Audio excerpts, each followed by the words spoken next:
আজ আমরা তৈরি করব ঘরোয়া পদ্ধতিতে দারুণ মজাদার কোকোনাট ক্রিম বান, যেটা একবার খেলে আপনি দোকানের কথা ভুলে যাবেন। নরম ফ্লাফি বান আর ভেতরে ঠান্ডা নারকেলের ক্রিম, এই কম্বিনেশন সত্যি অসাধারণ। প্রথমে বান তৈরির জন্য একটি বাটিতে নিন ময়দা, চিনি, লবণ, ইস্ট এবং হালকা গরম দুধ।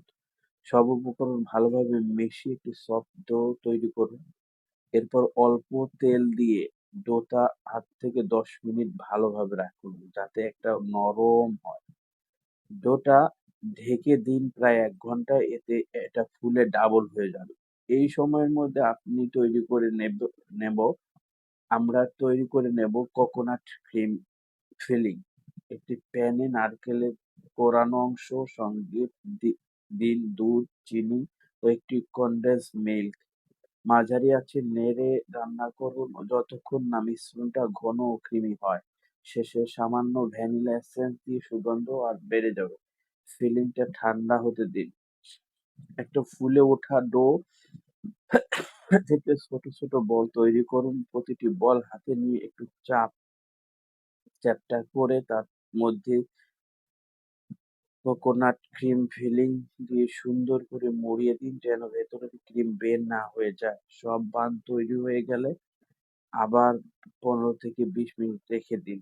এরপর প্রিহিট করা ওভেনে ১৮০ ডিগ্রি বা ১৭৫ ডিগ্রি সেন্টিগ্রেডে ১২ থেকে ১৫ মিনিট বেক করুন। যদিও ওভেন না থাকে তবে চুলায় ঢাকনা দিয়ে কম আঁচে বানিয়ে নিতে পারেন। বানগুলো যখন সোনালী রং ধারণ করবে তখন বুঝবেন এটি রেডি। ওভেন থেকে বের করে একটু ঠান্ডা হতে দিন। চাইলে উপরে হালকা ব্রাশ করে বাটার দিতে পারেন, এতে বান আরো সফট থাকবে।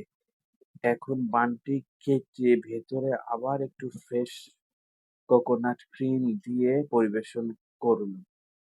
গরম গরম বান আর ঠান্ডা কোকোনাট ক্রিম, এই স্বাদ সত্যি স্বর্গীয়।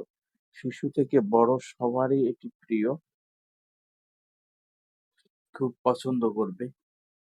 এই রেসিপি সবচেয়ে বড় সুবিধা হলো এটা বানাতে খুব বেশি উপকরণ লাগে না আর কোনো জটিল মেশিনও প্রয়োজন নেই, ঘরেই তৈরি করা যায় সহজে। তাই আজই ট্রাই করুন আর আপনাদের অভিজ্ঞতা শেয়ার করতে ভুলবেন না। যদি ভিডিওটা ভালো লাগে অবশ্যই শেয়ার করবেন এবং বেল আইকন প্রেস করবেন।